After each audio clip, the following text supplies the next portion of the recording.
It's raining out here, and it's 4:30 a.m.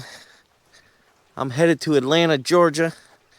Can you see my trailer and my truck?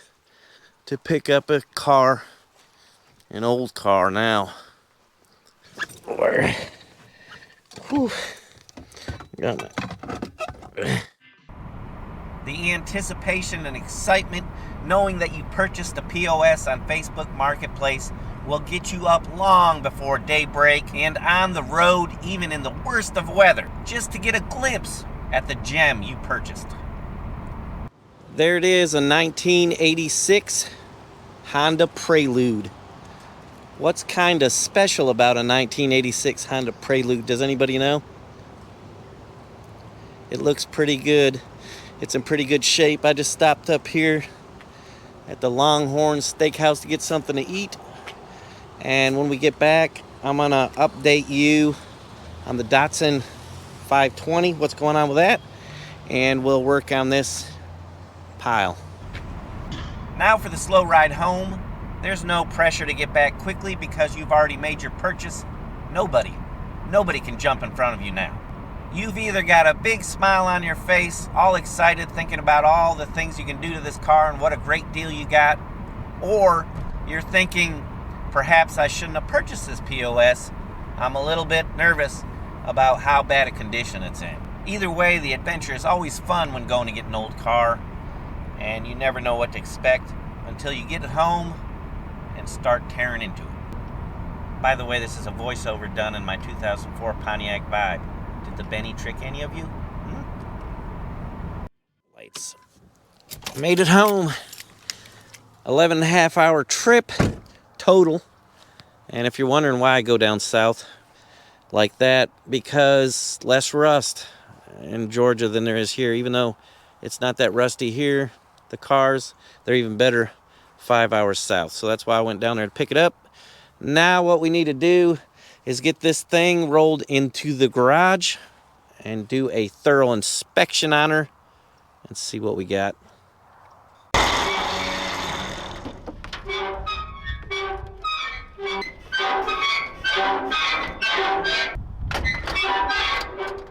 Had it in gear.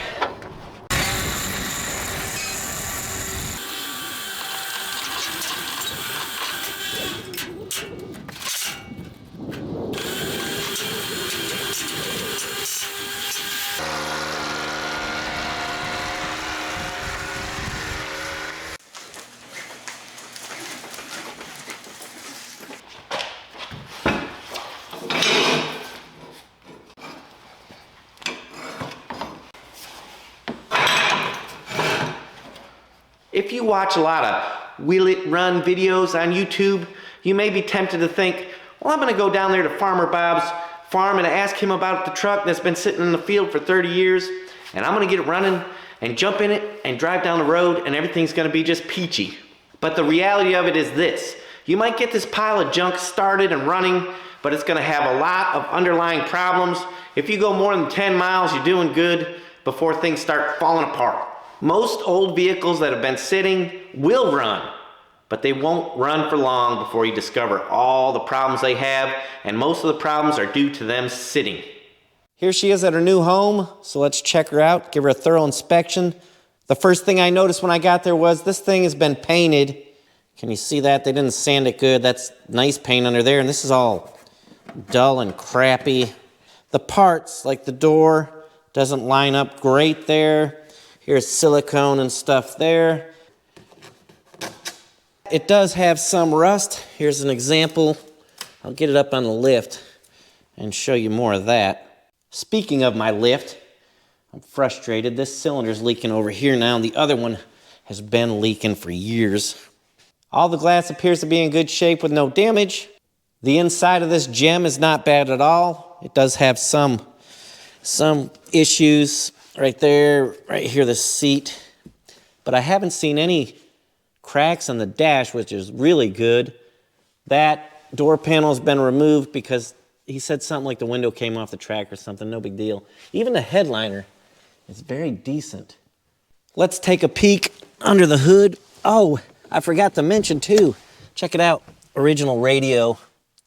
The hood opens up backwards, and the reason for that is because it's a race car. You don't want it to catch a little wind in the front and flip up and hit your windshield or something when you're racing. There is the power plant. I believe it's a 1.8, and what makes this engine unique is that it has 2 carburetors on it that are just like a motorcycle. And it is a dual carburetor 12 valve. They did it for a few years, Honda did, in Preludes and Civics, I believe. I don't know if they did it in Accords or not. Brand new battery. The guy that was going to fix it up must have put it in there. And can you see the date? 8/22. What I really like about this car is that it's untouched. Everything's here. Everything's like it's supposed to be. If anybody's going to screw it up or ruin it or make it different, I want it to be me. I don't want it to have been done. It does have a timing belt on it, so that'll be one of the first things we do after we get it running, because it is an interference engine. Interference engine, that means if the belt breaks, valves are going to hit the pistons and screw my day up. It does have air conditioning, and that's a must-have for the Benny. Pop the trunk here, and we'll take a peek. Came with a car cover, and he had it covered when I got there. What's funny, I'm laughing because I know why he had it covered. I'm pretty sure it's got water leaks. The doors and stuff aren't, you know, everything's not, this is an old car. That's what I'm thinking. Anyways, filters, and here's some parts. Looks like goes the carburetors, more filters. Just look here, carburetor kit. Ooh, didn't even know that was in there. That's cool. It's in the box here. I haven't really, oh, some more filters. What are they, the wrong ones, or I don't know. Huh. Jack. Cool. What else is under here? This old spare tire. And that's it in the trunk. Now for a view underneath.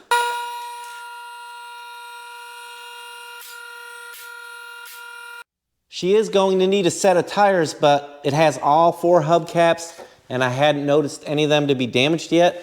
And these are 13-inch tires, and I really like that. 185, 70, 13, so kind of a semi-low profile, but small tire, and that's what I like. I don't need Dubs 24s or whatever, big, wide, nasty tires. Give me 13-inch tires any day, and I'm happy.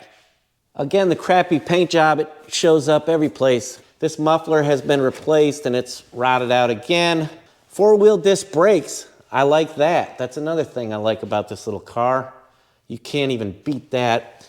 Rusted pipe here, but come forward. Somebody did a repair here.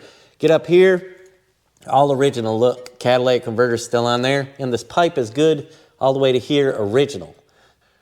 We slipped getting it loaded up, and it scuffed it a little bit there. No big deal. The car is in decent shape all up through here. And if you guys are from up north, you know this sucker is really nice, really clean looking compared to what you have up there. And engine's all greasy. The boots aren't even tore on the CV joints. Everything is decent on this car. Please allow me to shed some light on a situation. I'm sure this will be a shock to all of you, but YouTube does not love the Benny. Not like you love the Benny. Could you guys please do me a favor and hit the like button? Also, leave a comment. If you can't think of any comments to leave, just guess what I paid for this POS and tap it down in there. If you could subscribe and then hit the 2, they now have 2 notification bells. I would appreciate that because I plan on going live sometime this winter, and I'd like for more people to watch than just my mother and my sister. Finally, for all of you loyal viewers and subscribers, people that comment all the time and give me a thumbs up, I know who you are, and I really do appreciate it. Thank you, everyone, for your time. Now let's get back to work. Now for the fun part. I was told this car actually runs, but the carburetors were like blowing gas out of them all over the engine over here, like the float's sticking or something. So we are getting ready to find out. That's weird. This is a black cover on a positive side. This is a red looking wire on the negative side. Battery is completely flat. Hopefully it's not ruined. It's an Everstart. What's that, Walmart? Let's see here. Oh, must have left the key on. There is signs of life. While we're waiting for the battery to charge, we'll check the oil and antifreeze and stuff. Let's see.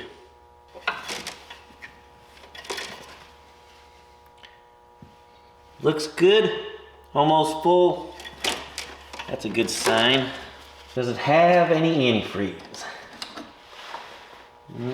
Looks like it. Ooh. Ooh. No, no, no, no, no, no, no, no. Oh, no, no. Could it be? Oh, no. I don't know why it's looking oily inside of that radiator cap. It's kind of got me concerned. I'm going to look inside of this hose. My hope is that it's just old antifreeze gelled up somewhere or another and it turned white. Seems far-fetched, but I don't know.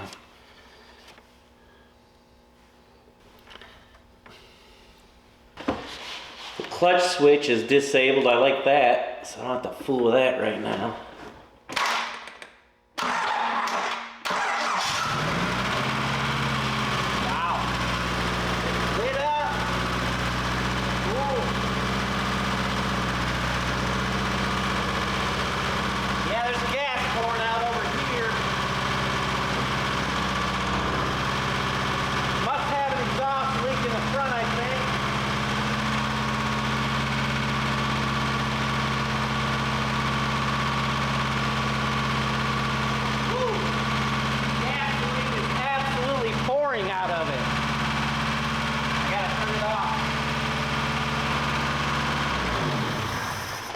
Well, started. Gas is just pouring out on this side, and I need to look at that. Not a good situation. Battery charger right there, big pool of petrol on the floor. I'm gonna unplug it. I'm afraid to even turn it off. I'm gonna plug it from a distance away. I'm gonna walk way over here and then, because that could be dangerous, and I'm a little bit afraid to even unplug the cables. Let's see what that leak's all about.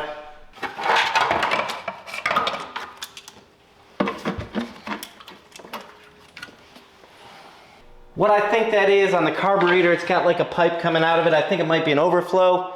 Not too concerned about that right now. Could be because the floats are sunk or messed up. What I'm worried about is head gasket. So I put a hose up here into that jug. It'll catch the gas that overflows, so we don't have to worry about it getting on the floor and catching on fire and stuff. Fire it up, see if this is blowing compression out of it.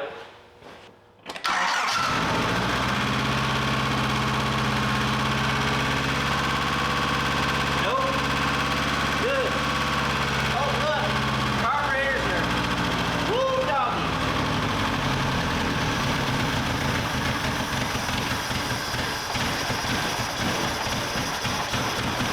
Well, turn off, man. Turn off. It's pouring gas. Shoo. Well, I was wrong about that hose. I was right about it pouring gas, so it's these two here. Let me hook these up. I'd like to run it a bit longer. For sure this is not the way to do it, but what I did was I hooked up a couple hoses to the overflows, put them into the jug so that we can get a little runtime out of this thing just to see what kind of condition this engine is in before we start on the carburetor rebuild.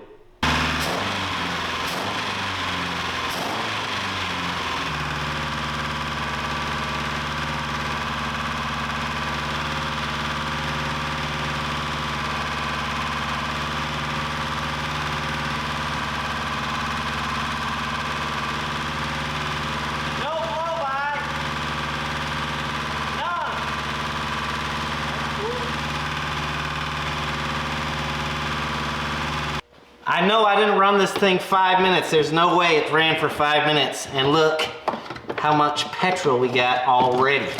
That's how bad it's pouring out. And I think the floats are sunk on these carburetors. keeping the needle open, and the pressure from the fuel pump is just dumping it out of the carburetors. I just wanted to run it a while to see if it was leaking any compression out of the radiator, like a bad head gasket. The rattling, I was hoping it would go away maybe after it ran just a little while. It's really not. So let's take the plugs out and just take a peek. If you can twist the wires first before you pull them, there's less chance of breaking the boots. Ow, she's hot.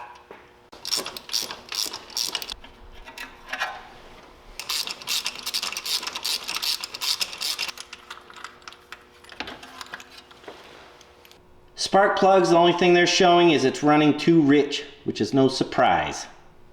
Let's just take a peek inside the reservoir here. That should tell us something. Hopefully good news. Oh, that ain't good news. That ain't good news at all. Look at that.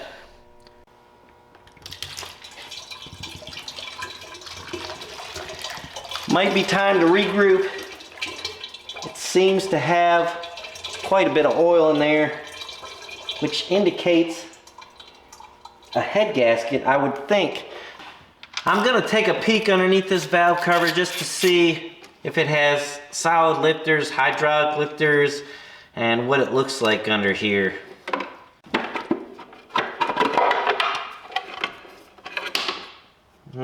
Looks pretty nice, actually, which is a pleasant surprise. All vehicles are different, and this one has no tappets whatsoever. It's just the camshaft in the center, and it rotates this, and that noise most likely is because the clattering noise I was hearing is because these are out of adjustment, and they have a lot of play in them, especially that one, so they'll need to be adjusted for sure. Oh, look at that. Oh my goodness. Can you guys see that? Oh no. Do you see that sludge-a-rama? It's so thick it's blocking the drain hole. Let's see here. Look at that. Oh, come on, man. You gotta be kidding me. I hope the head's not cracked. I hope it's just a gasket. Oh. Oh, look at that. Oh, man. Come on. It's actually better for the oil to be in the cooling system than in the engine. And what I meant was coolant to be in the engine. That would be worse. But this is bad enough. Mother goose. Jeez.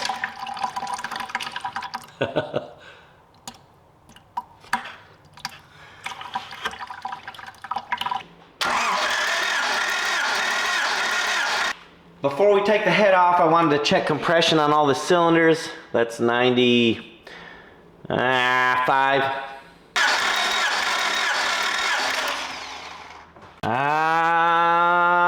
80.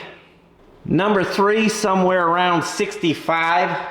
Well, you'll have to take my word for it. Number 4 was right around 50. So, not great.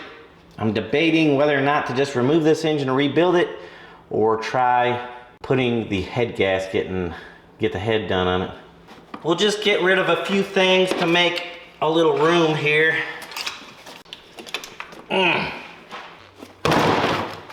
We'll just put it right there for now.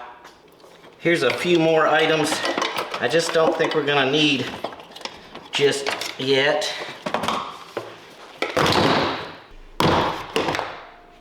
Time for the carburetors to come off. Obviously, I've already unbolted them. And we got a few hoses still, so I'll unhook those.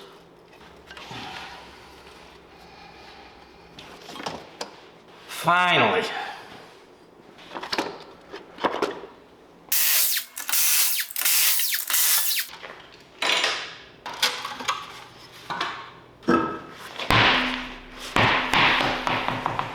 Little rotors on this thing.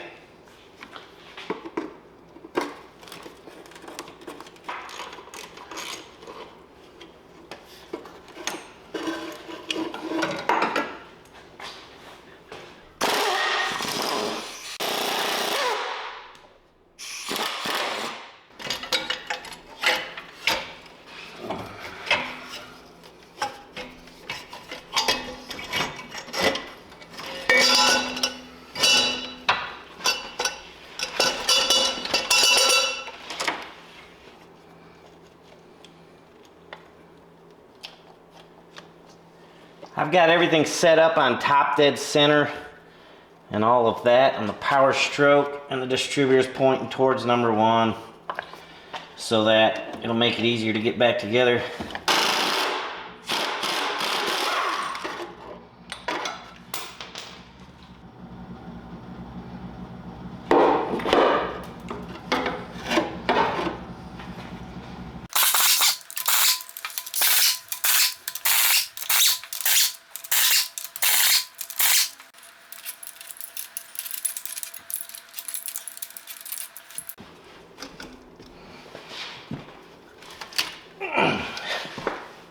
So here's the cylinder head, and I think what's happened is right here in this spot, this is where the oil travels up from the bottom of the engine to the top of the engine, and I think it's warped through there.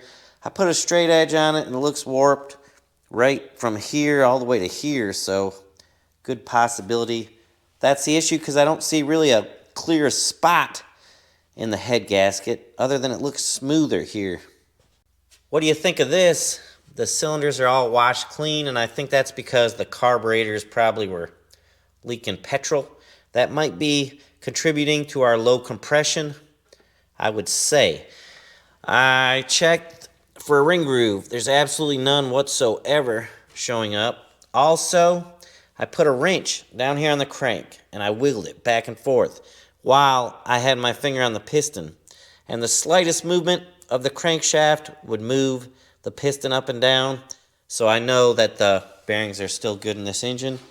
I'm going to take a chance, bring this thing to the machine shop tomorrow to get milled, and we'll just do a head gasket and a new timing belt, new hoses and stuff, and just see how it works out.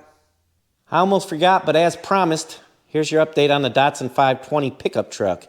Here she sits. I have been working on the hood, beating and banging it out, and the frame. I've been wire wheeling the frame and cleaning it all up, and it's coming out good, but I'm getting so much time into doing this stuff. It's hours and hours and hours of labor for only seconds of video. So I have been working on it, and I am filming it, but the videos are going to be further apart because it just takes so much time to get anything done. I'm wanting to do a good job on this truck because I'm wanting to keep it. So when I beat and bang on a hood for 15, 20 hours or 3 days or whatever, there's very little video content to show on YouTube. I'll leave you with this. Parts are ordered for the Prelude, and I think some of you might be interested in the fuel delivery system that I have chosen for this car. Next few days are going to be nice, so I will be working on the Datsun 520 frame. I'm trying as hard as I can to get it painted before weather gets too bad and I can't paint. I am the one and only infamous Kentucky Yankee without a doubt. Thanks for watching.